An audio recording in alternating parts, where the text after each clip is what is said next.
Sir, ಈ ದಿನ ದೇಶದ ಹೆಮ್ಮೆಯ ಪ್ರಧಾನಿ ನರೇಂದ್ರ ಮೋದಿರವರ ಹುಟ್ಟುಹಬ್ಬ ಪ್ರಯುಕ್ತ ಇಡೀ 75 ವರ್ಷದ ಹುಟ್ಟುಹಬ್ಬ ಇಡೀ ದೇಶದಲ್ಲಿ ಇವತ್ತು ಎಲ್ಲ ಕಾರ್ಯಕರ್ತರು ಬಹಳ ಹುಮ್ಮಸ್ಸಿಂದ ಪಬ್ಲಿಕ್ ಸರ್ವಿಸ್ ಅನ್ನು ಮಾಡ್ತಾ ಇದ್ದಾರೆ.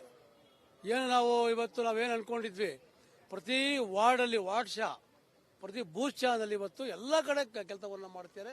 ಅದರಂತೆ ಜಯನಗರದಲ್ಲಿ, ಬೆಂಗಳೂರು ದಕ್ಷಿಣ ಜಿಲ್ಲೆಯಲ್ಲಿ ಇವತ್ತು ನಾವು ಬ್ಲಡ್ ಡೊನೇಷನ್ ಕ್ಯಾಂಪ್ ಮಾಡಿದ್ದೀವಿ. ಮತ್ತು ಮೋದಿರವರ ಏನು ದರ್ಶಿನಿ ಅಂತಂದರೆ ಸಣ್ಣ ಮಕ್ಕಳಿಂದ ಮೋದಿರವರು ಬೆಳೆದು ಬಂದ ದಾರಿ, ಅದನ್ನು ಕೂಡ ಇವತ್ತು ಕರ್ನಾಟಕದಲ್ಲಿ ಮೊದಲ ಬಾರಿಗೆ ಇವತ್ತು ಇಲ್ಲೇ ನಾವು ಇನ್ಸ್ಟಾಲ್ಮೆಂಟ್ ಮಾಡಿದ್ದೀವಿ. ಇದನ್ನು ಉದ್ಘಾಟನೆ ಮಾಡೋಕ್ಕೆ ಸನ್ಮಾನ್ಯ ಆರ್ ಅಶೋಕ್ ಅವರು, ವಿರೋಧ ಪಕ್ಷ ನಾಯಕರು, ಮಾಜಿ ಸಚಿವರಾದಂಥ ಗೋವಿಂದ ಕಾರಜೋಳ ಬರ್ತಾ ಇದ್ದಾರೆ, ರವಿಕುಮಾರ್ ಬರ್ತಿದ್ದಾರೆ, ನಟರಾಜ್ ಅವರು ಮಾಜಿ ಮೇಯರ್ ಇದ್ದಾರೆ, ಸೋಮಶೇಖರ್ ಅವರು, ನಮ್ಮೆಲ್ಲ ಕಾರ್ಪೊರೇಟರ್ಗಳು, ಗೋವಿಂದ ನಾಡೋರವರು, ಚಂದ್ರಶೇಖರ್ ರಾಜರವರು ಎಲ್ಲರೂ ಕೂಡ ಇವತ್ತು ಇಲ್ಲಿ ಬಂದಿದ್ದಾರೆ. ಇನ್ನು ಬೆಂಗಳೂರು ದಕ್ಷಿಣದ ಎಲ್ಲ ಪದಾಧಿಕಾರಿ ಕೂಡ ಬಂದಿದ್ದಾರೆ. ಒಟ್ಟಾರೆ ಇವತ್ತಿಂದ ಇನ್ನು 10-15 ದಿವಸ ನಿರಂತರವಾಗಿ ನಾವು ಎಲ್ಲ ಕಡೆ ಸೇವೆಯನ್ನು ಮಾಡ್ತಾ ಇದ್ದೀವಿ. ಕೆಲವು ಕಡೆ ಅಕ್ಟೋಬರ್ 2 ಗಾಂಧಿ ಜಯಂತಿ ತನಕ ಇವತ್ತು ನಾವು ಸೇವೆಯನ್ನು ಮಾಡ್ತಾ ಇದ್ದೇವೆ. ಆ ದೃಷ್ಟಿಯಿಂದ ಪ್ರತಿನಿತ್ಯ ಒಂದು ವಾರ್ಡಲ್ಲಿ ಒಂದು ವಿಧಾನಸಭಾ ಕ್ಷೇತ್ರದಲ್ಲಿ ದಿನನಿತ್ಯ ನಮ್ಮದು ಸೇವಾ ಸಂಕಲ್ಪಗಳು ಕೆಲಸವನ್ನು ಮಾಡ್ತಾ ಇದ್ದೀವಿ. ರೋಗಿಗಳಿಗೆ ಟ್ರೀಟ್ಮೆಂಟ್ ಕೊಡುವಂಥ ಕೆಲಸಗಳಾಗಿರ್ಬೋದು, ಸ್ವಚ್ಛ ಭಾರತ್ ಕಾರ್ಯಕ್ರಮ ಆಗಿರ್ಬೋದು, ಸ್ಕೂಲ್ನ ಕ್ಲೀನ್ ಮಾಡುವಂಥ ಕಾರ್ಯಕ್ರಮ, ಅಡಾಪ್ಟ್ ಮಾಡುವಂಥ ಕಾರ್ಯಕ್ರಮಗಳು, ಅನೇಕ ಸಾಮಾಜಿಕ ಚಟುವಟಿಕೆಗಳನ್ನ ಇವತ್ತು ನರೇಂದ್ರ ಮೋದಿರವರ ಹುಟ್ಟುಹಬ್ಬದ ಪ್ರಯುಕ್ತ ನಾವು ಇವತ್ತು ಮಾಡ್ತಾ ಇದ್ದೀವಿ. ಮೋದಿಯವರು ಹೇಳಿದ್ದಾರೆ, ಸೇವೆಯನ್ನು ಮಾಡಿರಿ ಎಲ್ಲ ಕಾರ್ಯಕರ್ತರು ಅಂತ. ಆ ದೃಷ್ಟಿಯಿಂದ ರಾಜ್ಯಾಧ್ಯಕ್ಷರ ಒಂದು ಆದೇಶದ ಮೇರೆಗೆ ನಾವು ಮಾಡ್ತಾ ಇದ್ದೀವಿ. ಬ್ರಾಹ್ಮಣ ಕ್ರಿಶ್ಚಿಯನ್ ಕೂಡ ಒಂದು ಪದವನ್ನು ಹಾಕಿದ್ದಾರೆ, ಪ್ರತ್ಯೇಕ ಕೋಟ್ ಕೊಟ್ಟಿದ್ದಾರೆ ಜಾತಿ ಜನಗಳಿಗೆ. ಅದ್ರ ವಿರುದ್ಧವಾಗಿ ಏನಾದರೂ ಹೋರಾಟ ಮಾಡ್ತಾ ಇದ್ದಾರೆ ಸರ್? ಇವಾಗ ಒಟ್ಟಾರೆ ಬರೀ ಬ್ರಾಹ್ಮಣ ಕ್ರಿಶ್ಚಿಯನ್ ಅಂತಲ್ಲ, 47 ಜಾತಿಗಳು, ಆ ಎಲ್ಲ ಜಾತಿಗಳಲ್ಲೂ ಕೂಡ ಇವರು ಒಂದು ಪ್ರೋತ್ಸಾಹವನ್ನು ಮಾಡ್ತಿದ್ದಾರೆ, ಸೇರ್ಕೊಳ್ಳಿ ಕ್ರಿಶ್ಚಿಯನ್ಗೆ ಅಂತ. ಆ ದೃಷ್ಟಿಯಿಂದ ಮತಾಂತರಕ್ಕೆ ಅವರು ಸಹಕಾರವನ್ನು ಮಾಡ್ತಿರುವಂಥ ಕೆಲಸ, ಎಲ್ಲೋ ಪ್ರೋತ್ಸಾಹನ ಮಾಡ್ತಿರೋ ಸಿದ್ದರಾಮಯ್ಯನವರು ಮಾಡ್ತಾ ಇದ್ದಾರೆ. ನೋಡಿ, ಗೌಡ ಒಕ್ಕಲಿಗ ಕ್ರಿಶ್ಚಿಯನ್, ಬ್ರಾಹ್ಮಣ ಕ್ರಿಶ್ಚಿಯನ್, ಕುರುಬಾ ಕ್ರಿಶ್ಚಿಯನ್, ಮತ್ತು ಯಾರು ಲಿಂಗಾಯತರು, ಶೆಟ್ರುಗಳು, ಯಾವ ರೆಡ್ಡಿಗಳು, ಎಲ್ಲದಲ್ಲೂ ಕೂಡ ಈ ಥರ ಮಾಡಿದ್ದಾರೆ. ಒಂದ್ಸಲಿ ಕನ್ವರ್ಟ್ ಆದಮೇಲೆ ಅವ್ರು ಕನ್ವರ್ಟೇ ಮತ್ತೆ ಯಾಕೆ ಸೇರಿಸುವಂಥ ಕೆಲಸವನ್ನು ಮಾಡಿದ್ದಾರೆ. ಇದು ಮತಾಂಧತೆ ಮಾಡುವಂಥದ್ದು, ಇದು ಧರ್ಮಕ್ಕೆ, ಬೇರೆ ಅನ್ಯ ಧರ್ಮಕ್ಕೆ ಸೇರ್ಕೊಳ್ಳುವಂಥ ಒಂದು ಪ್ರೋತ್ಸಾಹವನ್ನು ಕೊಡ್ತಿದ್ದಾರೆ. ಇವತ್ತು ಸರ್ಕಾರವನ್ನು ಕೊಡ್ತಿದ್ದಾರೆ. ಜಾತಿಗಳನ್ನ ಹೊಡೆದಾಕುವಂತ ಕೇಳ್ತಿದ್ದಾರೆ. ಎಲ್ಲ ಮಠಾಧೀಶರು, ಎಲ್ಲ ಜಾತಿಯ ಮುಖಂಡರು ಸಭೆ ಸೇರಿದ್ದಾರೆ. ಆ ಸಭೆಯಲ್ಲಿ ಒಂದು ನಿರ್ಣಯ ತಗೊಂಡಿದ್ದಾರೆ, ರಾಜ್ಯಪಾಲರಿಗೆ ಮನವಿಯನ್ನು ಕೊಟ್ಟಿದ್ದಾರೆ. ಯಾವುದೇ ಕಾರಣಕ್ಕೂ ಆ ಥರ ಮಾಡಬಾರ್ದು, ಅದು ತೆಗಿಬೇಕು ಅಂತ ಒಂದು ಒತ್ತಾಯವನ್ನು ಮಾಡ್ತಾ ಇದ್ದೀವಿ. ಆ ದೃಷ್ಟಿಯಿಂದ ಇವತ್ತು ಬೆಸ್ಕಾಂ ಅವರಿಗೆ ಕೊಟ್ಟಿದ್ದಾರೆ. ಬೆಸ್ಕಾಂ ಅವ್ರು ಏನು ಮಾಡ್ತಿದ್ದಾರೆ, ಹೋಗ್ತಾರೆ, ಅವ್ರ ಮನೆಗೆ ಹೋಗ್ತಾರೆ, 2 ಮೀಟ್ರ್ ಇತ್ತಾ 3 ಮೀಟ್ರ್ ಇತ್ತಾ 3 ಕಾರ್ಡ್ ಕೊಡ್ತಾರೆ. ಅವು ಏನೂ ಕೂಡ ಚೆಕ್ ಮಾಡ್ತಾ ಇಲ್ಲ. 1 ಮೀಟ್ರ್ ಇದ್ದರೆ ಒಂದು ಸ್ಟಿಕ್ಕರನ್ನು ಕೊಡ್ತಿದ್ದಾರೆ, ನೀವೇ ಎಂಟ್ರಿ ಮಾಡಿ ಅಂತ ಕೊಡ್ತಾ ಇದ್ದಾರೆ. ಯಾವುದ್ಯಾವುದು ಕೋಟಿ ಖರ್ಚು ಮಾಡಿ ಇವಾಗ ಏನು ಜನಗಣತಿ ದುಡ್ಡು ಖರ್ಚು ಮಾಡ್ತಿದ್ದಾರೆ, ಎಲ್ಲ ಕೂಡ ಇವತ್ತು ವೇಸ್ಟ್ ಆಗ್ತಿದೆ, ಈ ಸರ್ಕಾರದಲ್ಲಿ ಮಾಡ್ತಿದ್ದಾರೆ. ಅದರಿಂದ ದಯಮಾಡಿ ತೆಗಿಬೇಕು ಅಂತ ನಾನು ಕೇಳ್ಕೊತೀನಿ. ಕಳೆದ ವಾರ ಮುಖ್ಯಮಂತ್ರಿಗಳು ಸಭೆ ಮಾಡಿ ಬೆಂಗಳೂರಿನ ಕಾಂಗ್ರೆಸ್ ಶಾಸಕರಿಗೆ 50 ಕೋಟಿಯನ್ನು ರಿಲೀಸ್ ಮಾಡಿದ್ದಾರೆ. ಬಿಜೆಪಿ ಶಾಸಕರಿಗೆ ರಿಲೀಸ್ ಮಾಡಿದ್ದಾರೆ 25 ಕೋಟಿ ಅಂತ ಹೇಳ್ತಿದ್ರು. ಈಗ ಬ್ರಾಂಡ್ ಬೆಂಗಳೂರು ಪರಿಕಲ್ಪನೆ ಏನು? ಬ್ರಾಂಡ್ ಬೆಂಗಳೂರು ಅಂದರೆ BJP MLAಗಳು, ಕಾಂಗ್ರೆಸ್ MLAಗಳೆಲ್ಲ ಗೆದ್ದ ಮೇಲೆ ಎಲ್ಲರೂ MLA, ಈ ಸರ್ಕಾರದ ಶಾಸಕರು.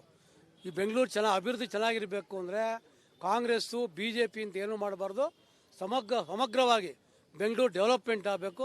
ಆ ದೃಷ್ಟಿಯಿಂದ ಒಂದು ಕಡೆ ರೋಡ್ ಚೆನ್ನಾಗಿರಬೇಕು ಕಾಂಗ್ರೆಸ್ MLAಗಳು, ಒಂದು ಕಡೆ BJP ರೋಡ್ ಗುಂಡಿಗಳಾಗಿರಬೇಕು ಅಂತ ಸರಿಯಲ್ಲ. ಇದು ಎಲ್ಲರಿಗೂ ಈಕ್ವಲ್ ಕೊಡಿ. ನಿಮ್ಮ ಬ್ರ್ಯಾಂಡ್ ಬೆಂಗಳೂರನ್ನ ಸಹಕಾರ ಮಾಡ್ತಾ ಇದ್ದೀವಿ, ಶಾಸಕರು ಮಾಡಿ, ಒಳ್ಳೇದು ಕೆಲಸ ಮಾಡಿ. ಅದು ಬಿಟ್ಟು ನೀವು 25 ಲಕ್ಷ ರೂಪಾಯಿ 25 ಕೋಟಿ ಜಯನಗರಕ್ಕೆ ಕೊಡ್ತೀರಾ, 50 ಕೋಟಿ BTMಗೆ ಕೊಡ್ತೀರಾ. ಜನ ಏನು ಅನ್ಕೊತಾರೆ? ತಾರತಮ್ಯ ಏನು?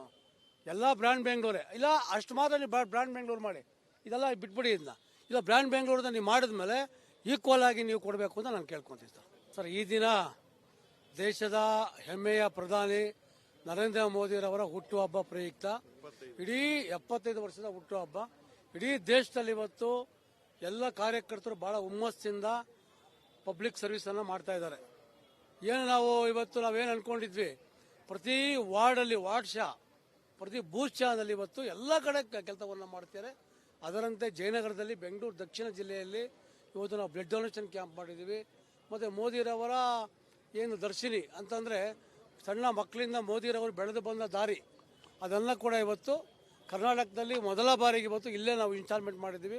ಇದನ್ನ ಉದ್ಘಾಟನೆ ಮಾಡೋಕ್ಕೆ ಸನ್ಮಾನ್ಯ ಆರ್ ಅಶೋಕ್ ಅವರು, ವಿರೋಧ ಪಕ್ಷ ನಾಯಕರು, ಮಾಜಿ ಸಚಿವರಾದಂಥ ಗೋವಿಂದ್ ಕಾರಜೋಳ ಬರ್ತಾ ಇದ್ದಾರೆ, ರವಿಕುಮಾರ್ ಬರ್ತಿದ್ದಾರೆ, ನಟರಾಜ್ ಅವರು ಮಾಜಿ ಮೇಯರ್ ಇದ್ದಾರೆ, ಸೋಮಶೇಖರ್ ಅವರು, ನಮ್ಮೆಲ್ಲ ಕಾರ್ಪೊರೇಟರ್ಗಳು, ಗೋವಿಂದ ನಾಡೋರವರು, ಚಂದ್ರಶೇಖರ್ ರಾಜರವರು ಎಲ್ಲರೂ ಕೂಡ ಇವತ್ತು ಇಲ್ಲಿ ಬಂದಿದ್ದಾರೆ. ಇನ್ನು ಬೆಂಗಳೂರು ದಕ್ಷಿಣದ ಎಲ್ಲ ಪದಾಧಿಕಾರಿ ಕೂಡ ಬಂದಿದ್ದಾರೆ. ಒಟ್ಟಾರೆ ಇವತ್ತಿಂದ ಇನ್ನು 10-15 ದಿವಸ ನಿರಂತರವಾಗಿ ನಾವು ಎಲ್ಲ ಕಡೆ ಸೇವೆಯನ್ನು ಮಾಡ್ತಾ ಇದ್ದೀವಿ. ಕೆಲವು ಕಡೆ ಅಕ್ಟೋಬರ್ 2 ಗಾಂಧಿ ಜಯಂತಿ ತನಕ ಇವತ್ತು ನಾವು ಸೇವೆಯನ್ನು ಮಾಡ್ತಾ ಇದ್ದೇವೆ.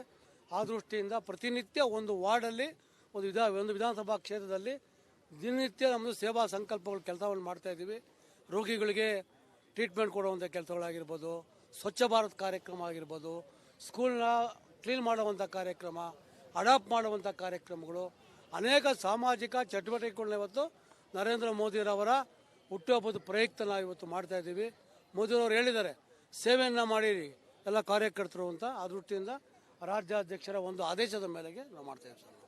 ಬ್ರಾಹ್ಮಣ ಕ್ರಿಶ್ಚಿಯನ್ ಕೂಡ ಒಂದು ಪದವನ್ನು ಹಾಕಿದ್ದಾರೆ, ಪ್ರತ್ಯೇಕ ಕೋಟ್ ಕೊಟ್ಟಿದ್ದಾರೆ ಜಾತಿ ಜನಗಣತಿ, ಅದ್ರ ವಿರುದ್ಧವಾಗಿ ಏನಾದರೂ ಹೋರಾಟ ಮಾಡ್ತಾ ಇದ್ದಾರೆ ಸರ್? ಇವಾಗ ಒಟ್ಟಾರೆ ಬರೀ ಬ್ರಾಹ್ಮಣ ಕ್ರಿಶ್ಚಿಯನ್ ಅಂತಲ್ಲ, 47 ಜಾತಿಗಳು, ಆ ಎಲ್ಲ ಜಾತಿಗಳಲ್ಲೂ ಕೂಡ ಇವರು ಒಂದು ಪ್ರೋತ್ಸಾಹವನ್ನು ಮಾಡ್ತಿದ್ದಾರೆ, ಸೇರ್ಕೊಳ್ಳಿ ಕ್ರಿಶ್ಚಿಯನ್ಗೆ ಅಂತ. ಆ ದೃಷ್ಟಿಯಿಂದ ಮತಾಂತರಕ್ಕೆ ಅವರು ಸಹಕಾರವನ್ನು ಮಾಡ್ತಿರುವಂಥ ಕೆಲಸ, ಎಲ್ಲೋ ಪ್ರೋತ್ಸಾಹನ ಮಾಡ್ತಿರೋ ಸಿದ್ದರಾಮಯ್ಯನವರು ಮಾಡ್ತಾ ಇದ್ದಾರೆ. ನೋಡಿ, ಗೌಡ ಒಕ್ಕಲಿಗ ಕ್ರಿಶ್ಚಿಯನ್, ಬ್ರಾಹ್ಮಣ ಕ್ರಿಶ್ಚಿಯನ್, ಕುರುಬಾ ಕ್ರಿಶ್ಚಿಯನ್, ಮತ್ತು ಯಾರು ಲಿಂಗಾಯತರು, ಶೆಟ್ರುಗಳು, ಯಾವ ರೆಡ್ಡಿಗಳು, ಎಲ್ಲದಲ್ಲೂ ಕೂಡ ಈ ಥರ ಮಾಡಿದ್ದಾರೆ. ಒಂದ್ಸಲಿ ಕನ್ವರ್ಟ್ ಆದಮೇಲೆ ಅವ್ರು ಕನ್ವರ್ಟೇ ಮತ್ತೆ ಯಾಕೆ ಸೇರಿಸುವಂಥ ಕೆಲಸವನ್ನು ಮಾಡಿದ್ದಾರೆ. ಇದು ಮತಾಂಧತೆ ಮಾಡುವಂಥದ್ದು, ಇದು ಧರ್ಮಕ್ಕೆ, ಬೇರೆ ಅನ್ಯ ಧರ್ಮಕ್ಕೆ ಸೇರ್ಕೊಳ್ಳುವಂಥ ಒಂದು ಪ್ರೋತ್ಸಾಹವನ್ನು ಕೊಡ್ತಿದ್ದಾರೆ. ಇವತ್ತು ಸರ್ಕಾರವನ್ನು ಕೊಡ್ತಿದ್ದಾರೆ. ಜಾತಿಗಳನ್ನ ಹೊಡೆದಾಕುವಂತ ಕೇಳ್ತಿದ್ದಾರೆ. ಎಲ್ಲ ಮಠಾಧೀಶರು, ಎಲ್ಲ ಜಾತಿಯ ಮುಖಂಡರು ಸಭೆ ಸೇರಿದ್ದಾರೆ. ಆ ಸಭೆಯಲ್ಲಿ ಒಂದು ನಿರ್ಣಯ ತಗೊಂಡಿದ್ದಾರೆ, ರಾಜ್ಯಪಾಲರಿಗೆ ಮನವಿಯನ್ನು ಕೊಟ್ಟಿದ್ದಾರೆ. ಯಾವುದೇ ಕಾರಣಕ್ಕೂ ಆ ಥರ ಮಾಡಬಾರ್ದು, ಅದು ತೆಗಿಬೇಕು ಅಂತ ಒಂದು ಒತ್ತಾಯವನ್ನು ಮಾಡ್ತಾ ಇದ್ದೀವಿ. ಆ ದೃಷ್ಟಿಯಿಂದ ಇವತ್ತು ಬೆಸ್ಕಾಂ ಅವರಿಗೆ ಕೊಟ್ಟಿದ್ದಾರೆ. ಬೆಸ್ಕಾಂ ಅವ್ರು ಏನು ಮಾಡ್ತಿದ್ದಾರೆ, ಹೋಗ್ತಾರೆ, ಅವ್ರ ಮನೆಗೆ ಹೋಗ್ತಾರೆ, 2 ಮೀಟ್ರ್ ಇತ್ತಾ 3 ಮೀಟ್ರ್ ಇತ್ತಾ 3 ಕಾರ್ಡ್ ಕೊಡ್ತಾರೆ. ಅವು ಏನೂ ಕೂಡ ಚೆಕ್ ಮಾಡ್ತಾ ಇಲ್ಲ. 1 ಮೀಟ್ರ್ ಇದ್ದರೆ ಒಂದು ಸ್ಟಿಕ್ಕರನ್ನು ಕೊಡ್ತಿದ್ದಾರೆ, ನೀವೇ ಎಂಟ್ರಿ ಮಾಡಿ ಅಂತ ಕೊಡ್ತಾ ಇದ್ದಾರೆ. ಯಾವುದ್ಯಾವುದು ಕೋಟಿ ಖರ್ಚು ಮಾಡಿ ಇವಾಗ ಏನು ಜನಗಣತಿ ದುಡ್ಡು ಖರ್ಚು ಮಾಡ್ತಿದ್ದಾರೆ, ಎಲ್ಲ ಕೂಡ ಇವತ್ತು ವೇಸ್ಟ್ ಆಗ್ತಿದೆ. ಈ ಸರ್ಕಾರದಲ್ಲಿ ಮಾಡ್ತಿದ್ದಾರೆ. ಅದರಿಂದ ದಯಮಾಡಿ ತೆಗಿಬೇಕು ಅಂತ ನಾನು ಕೇಳ್ಕೊತೀನಿ. ಕಳೆದ ವಾರ ಮುಖ್ಯಮಂತ್ರಿಗಳು ಸಭೆ ಮಾಡಿ ಬೆಂಗಳೂರಿನ ಕಾಂಗ್ರೆಸ್ ಶಾಸಕರಿಗೆ 50 ಕೋಟಿಯನ್ನು ರಿಲೀಸ್ ಮಾಡಿದ್ದಾರೆ. ಬಿಜೆಪಿ ಶಾಸಕರಿಗೆ ರಿಲೀಸ್ ಮಾಡಿದ್ದಾರೆ 25 ಕೋಟಿ ಅಂತ ಹೇಳ್ತಿದ್ರು. ಈಗ ಬ್ರಾಂಡ್ ಬೆಂಗಳೂರು ಪರಿಕಲ್ಪನೆ ಏನು? ಬ್ರಾಂಡ್ ಬೆಂಗಳೂರು ಅಂದರೆ BJP MLAಗಳು, ಕಾಂಗ್ರೆಸ್ MLAಗಳೆಲ್ಲ ಗೆದ್ದ ಮೇಲೆ ಎಲ್ಲರೂ MLA, ಈ ಸರ್ಕಾರದ ಶಾಸಕರು. ಈ ಬೆಂಗಳೂರು ಅಭಿವೃದ್ಧಿ ಚೆನ್ನಾಗಿರಬೇಕು ಅಂದರೆ ಕಾಂಗ್ರೆಸ್ಸು BJP ಅಂತ ಏನೂ ಮಾಡಬಾರ್ದು. ಸಮಗ್ರವಾಗಿ ಬೆಂಗಳೂರು ಡೆವಲಪ್ಮೆಂಟ್ ಆಗಬೇಕು. ಆ ದೃಷ್ಟಿಯಿಂದ ಒಂದು ಕಡೆ ರೋಡ್ ಚೆನ್ನಾಗಿರಬೇಕು ಕಾಂಗ್ರೆಸ್ MLAಗಳು, ಒಂದು ಕಡೆ BJP MLA ರೋಡ್ ಗುಂಡಿಗಳಾಗಿರಬೇಕು ಅಂತ ಸರಿಯಲ್ಲ. ಇದು ಎಲ್ಲರಿಗೂ ಈಕ್ವಲ್ ಕೊಡಿ. ನಿಮ್ಮ ಬ್ರ್ಯಾಂಡ್ ಬೆಂಗಳೂರನ್ನ ಸಹಕಾರ ಮಾಡ್ತಾ ಇದ್ದೀವಿ ಶಾಸಕರು, ಮಾಡಿ ಒಳ್ಳೇದು ಕೆಲಸ ಮಾಡಿ. ಅದು ಬಿಟ್ಟು ನೀವು 25 ಲಕ್ಷ ರೂಪಾಯಿ 25 ಕೋಟಿ ಜಯನಗರಕ್ಕೆ ಕೊಡ್ತೀರಾ, 50 ಕೋಟಿ BTMಗೆ ಕೊಡ್ತೀರಾ. ಜನ ಏನು ಅನ್ಕೊಂತಾರೆ? ತಾರತಮ್ಯ ಏನು? ಎಲ್ಲ ಬ್ರ್ಯಾಂಡ್ ಬೆಂಗಳೂರೇ ಇಲ್ಲ, ಅಷ್ಟು ಮಾತ್ರ ನೀವು ಬ್ರ್ಯಾಂಡ್ ಬೆಂಗಳೂರು ಮಾಡಿ, ಇದೆಲ್ಲ ಬಿಟ್ಬಿಡಿ. ಇದನ್ನ ಇಲ್ಲ, ಬ್ರ್ಯಾಂಡ್ ಬೆಂಗಳೂರನ್ನ ನೀವು ಮಾಡಿದ್ಮೇಲೆ ಈಕ್ವಲ್ ಆಗಿ ನೀವು ಕೊಡಬೇಕು ಅಂತ ನಾನು ಕೇಳ್ಕೊತೀನಿ ಸರ್.